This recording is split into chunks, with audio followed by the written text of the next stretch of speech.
కాదు 3 రోజులు కాదు 11 రోజులు నేను అన్నం మానేశాను. ఈ రోజున మీకు చెప్తున్నాను.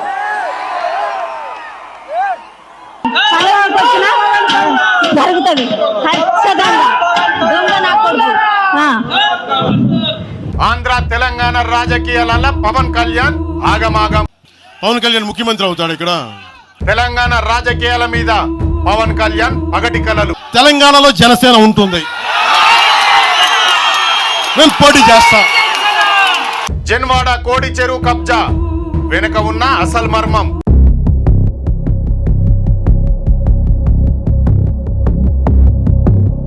ప్రొఫెసర్ నాగేశ్వరరావు మీద పలు కేసులతో ఆంధ్ర పోలీసులు. మీరు అరెస్ట్ చేసుకుంటారా, కేసులు విత్డ్రా చేస్తారా, చెయ్యరా, అది మీ ఇష్టం. తెలంగాణ మేధావుల జోలికొస్తే ఖబర్దార్ బిడ్డ అంటున్న తెలంగాణ జనం. ఇక్కడ మైత్రివనంకెళ్ళి కావచ్చు, లేకపోతే ఎన్టీఆర్ ఘాటీ కావచ్చు, ఖాళీ చేసి తీసుకుపోయి ఆంధ్రాకు పంపిస్తాం. గుర్తుపెట్టుకోండి ఇవన్నీ, లేకపోతే మా ట్యాంక్. సీనియర్ జర్నలిస్టు మురళితో పాటు గద్దర్ కూతురు వెన్నెల కూడా ఎక్స్ లో పవన్ కు గట్టిగా కౌంటర్ ఇచ్చింది. మీరన్నట్టే నిన్న తెలంగాణ గడ్డ మా అయ్యల జాగీరు, ఈ రోజు మా జాగీరు, రేపు మా భావితరాల బిడ్డలు తెలంగాణ వారసులు. నమస్తే, నేను మీ Venkatesh. Welcome to Q news HD. ఓ వారం 10 రోజుల సంధి తెలంగాణ రాజకీయాలలో జనసేన బాస్, అదే డిప్యూటీ సీఎం పవన్ కళ్యాణ్ పేరే మస్తుగా వినబడుతుంది. ఆయన ఇయ్యాల తెలంగాణ మీద పగటి కలలు కంటుండు. మొన్నటి దాకా ఆంధ్రాలోనే సక్క గెలవలేక నానా పాటలు పడ్డాడు కదా. ఇవాళ తెలంగాణలో జెండా వార్తనంటుండు. ఇక్కడి రాజకీయాలను శాసిస్తాడంట. జూబ్లీ హిల్స్ లో ఆయన ఇంటికాడ మీడియాతో మాట్లాడుకుంటా వచ్చే అసెంబ్లీ ఎన్నికలల్లా, జిహెచ్ఎంసీ ఎన్నికలల్లా జనసేన పార్టీ బరాబరి పోటీ చేస్తుంది అని బాంబు పేల్చిండు. నేను ఇప్పుడు దాకా నిర్ణయించుకోలా. మీరు అంటున్నారు కాబట్టి చెప్తున్నా, తెలంగాణలో జనసేన ఉంటుంది, మేము పోటీ చేస్తాం. పొత్తులతోని పోతామా లేక ఒంటరిగా పోతామా అన్నది కాలం నిర్ణయిస్తుందట. ఎవరు కలిసి వచ్చినా రాకున్నా ప్రజల కోసమే కొట్లాడతానని పెద్ద భారీ సినిమా డైలాగులు అయితే కొట్టిండు. తెలంగాణ అంటేనే బగ్గుమనే పవన్ కళ్యాణ్ ను తెలంగాణలో అడుగు పెట్టనీయబోమని కొందరు గట్టిగా అంటుంటే ఆయనకు ఎక్కడ లేని కోపము తనుకొచ్చిందట. తెలంగాణ ఏమన్నా మీ అయ్య జాగీరా అని కన్నెర్ర చేసిండు. అసలు మనం భారతదేశంలో ఉన్నామా లేక పాకిస్తాన్లో ఉన్నామా, పాలస్తీన్లో ఉన్నామా అని వేరే దేశాలతో పోల్చుకుంటా గరం అయ్యిండు. అయితే ఏ రాష్ట్రానికైనా పోయేటందుకు పాస్పోర్ట్ తీసుకోవాలనా అని గట్టిగానే నిలదీసిండు. నాకు ఈ మధ్యన వస్తా ఉంటే నువ్వు హైదరాబాద్లోకి ఎలా అడుగు పెడతావు, నీకు హైదరాబాద్లో ఏం పని, ఇది నేను ప్రత్యేకించి చెప్తా ఉన్నా. మీరెవరైనా నన్ను బెదిరించే వాళ్ళు మీ అయ్యే జాగీరా తెలంగాణ. బీఆర్ఎస్ నాయకులేమో మహారాష్ట్ర పోవచ్చు, కాంగ్రెస్ ఏమో వాయనాడులో పోటీ చేసినప్పుడు తను తెలంగాణలో ఎందుకు తిరగొద్దని ఆయన లాజిక్ గా మాట్లాడుతుండు. ఈ ముచ్చట్లన్నీ ఇంటుంటే ఉన్నమాట చెప్తే ఉలికెక్కువ అన్నట్టు జనం తెలంగాణ కోసం కొట్లాడుతుంటే నువ్వు ఎటు పోయినావు మరి చెప్పు మాకు అని అంటుర్రు. ఇప్పుడు మాత్రం తెలంగాణ రాజకీయాల మీద ఎక్కడ లేని ప్రేమ పుట్టుకొస్తుంది. తెలంగాణ కూడా దేశంలోనే ఉన్నదని, 10 ఏళ్ల సంధి తనపై విమర్శను భరించినానని, ఈ కాన్ నుంచి సహించేది లేదని గట్టి వార్నింగ్ ఇస్తున్నావుగా. సోషల్ మీడియాల ముసుగులో కొందరు తనపై లేనిపోని విషయాలు బయటకు తెస్తుండని మండిపడినావు కదా. జనం చూస్తలేరు అనుకుంటున్నావా? అసలే ఆయన సినిమా యాక్టరు, కెమెరాలు కనబడితే చాలు ఎక్కడ లేని ఎమోషన్లు కట్టలు తెచ్చుకుంటాయి. సొంతగా చెప్తాడో లేక చూసి చదువుతాడో గాని ఏదేదో చెప్పుకుంటూ వస్తాడని ప్రజలు అంటుర్రు. తెలంగాణలో ఏం జరిగినా దాన్ని ప్రశ్నిస్తానని చెప్తున్న ఆయన తీరును చూస్తుంటే రాబోయే రోజులల్లా తెలంగాణలో పెద్ద పొలిటికల్ డ్రామా జరగబోతుందని మనకు పక్కాగా కనిపిస్తుంది. అసలు ఇప్పుడు పవన్ కళ్యాణ్ మీద తెలంగాణ వాదులు ఎందుకు మండిపడుతున్నారన్న ముచ్చట మనం చూసుకుంటే అదే జన్వాడలో ఉన్న కోడి చెరువు కబ్జానట. పవన్ కళ్యాణ్ కు ఆక్రమించుకునే ఉద్దేశమే లేకుంటే గడ చెరువు మధ్యలో కంచెందుకు వేసిండ్రని తెలంగాణ వాదులు నిలదీస్తుర్రు. ఓకే, దానికి సమాధానం చెప్పు మరి.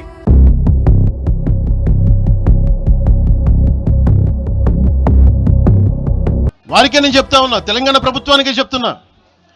పవన్ కళ్యాణ్ గనక ఆ చెరువుని మీరు ఒక చెరువును ఆక్యుపై చేసుకున్నాడు అంటే సంతోషంగా చెప్తాను, ఈ రోజున తెలంగాణ ప్రభుత్వాన్ని రాసి ఇచ్చేస్తున్నారు. అలాగే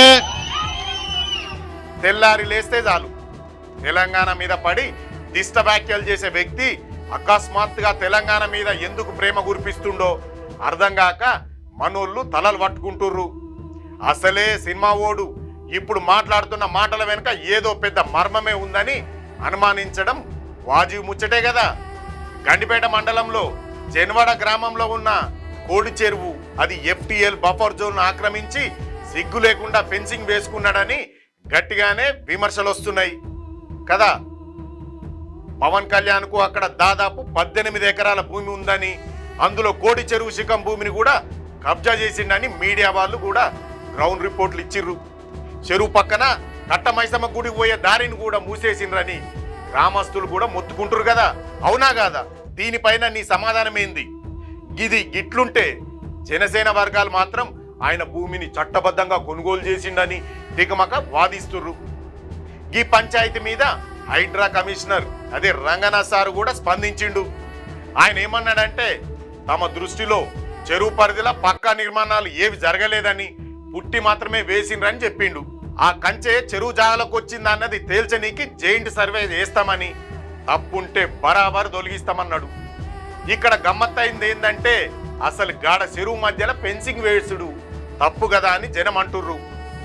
ఆంధ్రాలో అధికారంలో ఉన్న పవన్ ఈడ తెలంగాణ చెరువుల్ని ఆక్రమిస్తా అంటే తెలంగాణ ప్రభుత్వం కూడా సడి సప్పుడు చేస్తలేదని, అసలు ఎందుకు గింత మౌనమన్న ప్రశ్నలు టీవీలల్లా దద్దరిల్లుతున్నవా లేదా? మరి సమాధానం ఎవరు చెప్పాలి దీనికి? ఈ వ్యవహారంలా ప్రభుత్వం ఏమాత్రం అటు ఇటు చేసినా జనం వచ్చే ఎలక్షన్లల్లా గట్టిగా బుద్ధి ఎప్పుడు ఖాయమంటుర్రు.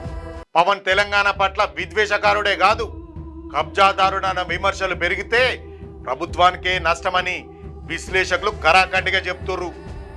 పవన్ కళ్యాణ్ భవిష్యత్తులో తెలంగాణ రాజకీయాలల్లా చక్రం దిప్పుదామని అనుకుంటే జెన్వాడ కోడి చెరువు భూమి వ్యవహారం తన మెడకు చుట్టుకునేటట్లు కనిపిస్తుంది. ఈ ముచ్చట్లల్లా సీనియర్ జర్నలిస్టు బుద్ధ మురళి అయితే పవన్ మీద అగ్గి మీద గుగ్గిలమయ్యిండు. అయ్యోనివా నువ్వు అవ్వోనివా, తెలంగాణోనికి తోటి పాలోనివా అన్న పాటని యాదికి తెస్తూ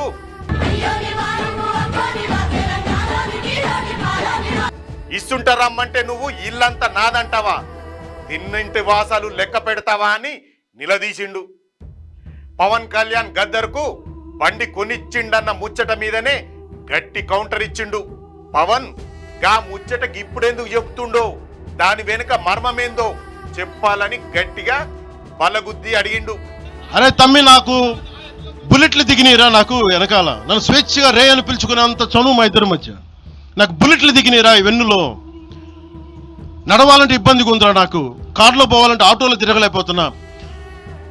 ఒక అండంగా అడుగుతున్నా, హక్కుగా అడుగుతున్నా, బండి కొనివరా అంటే ఆయన ఒక 24 గంటలు 3 రోజుల్లోనో 2 రోజుల్లోనో బండి కొనిచ్చాను నేను ఆయనకి. గద్దర్కు బండి కొనిచ్చిండని అప్పట్లో తెలంగాణ మీద అడ్డం దిడ్డం మాట్లాడిన మాటలను జనం మార్చిపోవాలనా అని అడిగిండు. మీరెవరైనా నన్ను బెదిరించడానికి? బెదిరించే వాళ్ళ మీ అయ్యా జాగీరా తెలంగాణ. పదే పదే తెలంగాణను మీ అయ్య జాగీరా అనడాన్ని తప్పు పట్టిండు. అవును, ఇది తెలంగాణ మూలవాసుల జాగీరే అని బల్లగుద్ది మరీ చెప్పిండు. పవన్ కళ్యాణ్ ఎప్పటికైనా అవుట్ సైడరేనని, భూమి పుట్టినప్పటి నుంచి తెలంగాణను దోసుకున్న ఆంధ్రోళ్లకు ప్రతినిధి అని పచ్చిగానే కడిగి పడేసిండు. పవన్ మాటలల్లా అహంకారం వెటకారం నిండి ఉంటదని, అందుకే తెల్లారి లేస్తే చాలు తెలంగాణ మీద విషం గక్కుతాడని మండిపడ్డాడు. ఇక్కడనే బతుక్కుండా ఇక్కడి నేలనే అవమానిస్తావా అని వైరయిండు. కొండగట్టుకు నిధులిచ్చినానని గొప్పలు చెప్పుకుంటున్న పవన్ అవేమన్నా ఆయన సొంత జేబుల్లోంచి ఇచ్చిండా అని ప్రశ్నించిండు. అప్పట్లా తెలంగాణ మున్సిపల్ ఎలక్షన్లల్లా పవన్ కళ్యాణ్ అభ్యర్థికి 2 ఓట్లు కూడా రాలేదని తెలంగాణ సమాజం పవన్ ను ఎట్లా చీత్కరించిందో ఆ ఘటనే నిదర్శనమని గుర్తు చేసిండు. సీనియర్ జర్నలిస్టు మురళితో పాటు గద్దర్ కూతురు వెన్నెల కూడా ఎక్స్ లో పవన్ కు గట్టిగా కౌంటర్ ఇచ్చింది. మా తెలంగాణ సినిమాలో నటిస్తే రాలేదు, పొత్తులో కూతే రాలేదు, పైసలు వంచితే లాబీలు చేస్తే రాలే. 60 ఏండ్ల తన్లాట, 1200 మంది బలిదానంతో కొట్లాడి సాధించుకున్న తెలంగాణ అంటూ, అవును ఇది మా తెలంగాణ జాగీరే, నిన్న మా తాతలది, ఇయ్యాల మాది, రేపు మా బిడ్డలది పవనన్న అంటూ గట్టిగానే ఇచ్చి పడేసింది. ఎస్, మీరన్నట్టే ఈ తెలంగాణ గడ్డ మా అయ్యల జాగీరే.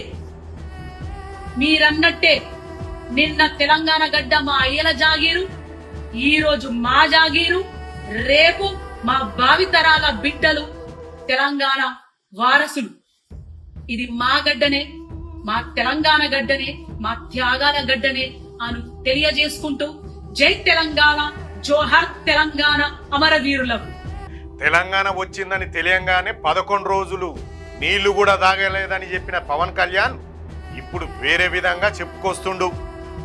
తెలంగాణ ఆవిర్భావం పట్ల తనకు అభ్యంతరం లేదు కానీ ఏర్పడిన విధానం నచ్చలేదని పవన్ ఎప్పుడు చెప్తుంటాడు కదా. మరి పార్లమెంటు తలుపులు మూసి తెలంగాణ బిల్లు పాస్ చేయాల్సిన అగాత్యం ఎందుకు వచ్చిందో మాత్రం ఆయన ఎప్పుడు తెలుసుకునే ప్రయత్నం చేయలేదు. ఎందుకు చేస్తాడు చెప్పు? ఆంధ్ర నాయకులు పెప్పర్ స్ప్రే కొట్టి ఆగమాగం చేసిండ్రు, అది నీకు యాదికి లేదా పవన్ కళ్యాణ్ సారు?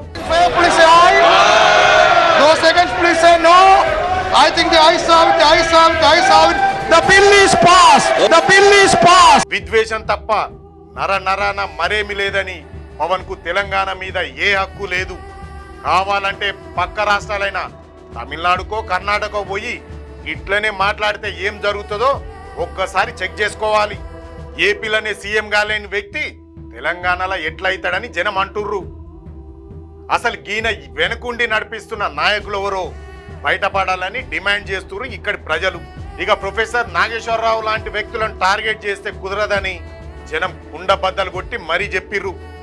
ఇవన్నీ ఒక్క లెక్క అనుకుంటే పవన్ కళ్యాణ్ ప్రొఫెసర్ల మధ్య జరిగిన లొల్లి ఆంధ్ర వర్సెస్ తెలంగాణ లెక్క కింద మారి పెద్ద రచ్చకే దారి తీసింది.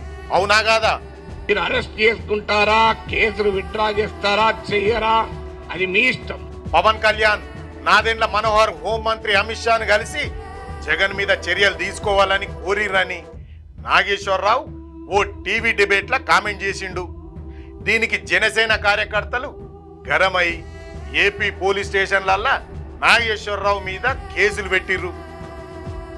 నాగేశ్వర్ను అరెస్ట్ చేసేటందుకు ఏపీ పోలీసులు హైదరాబాద్ వస్తున్నారు అన్న వార్త రావడంతోనే తెలంగాణ సమాజం మొత్తం బగ్గుమన్నది. తెలంగాణ మేధావులు, ప్రజా సంఘాలు, రాజకీయ విశ్లేషకులు ఒక్కటై ఈ చర్యను తీవ్రంగా ఖండించడం మనం చూసినాం కదా. హైదరాబాద్లో ఈ విషయం మీదనే పెద్ద ఎత్తున రౌండ్ టేబుల్ సమావేశాలు కూడా జరిగినాయి.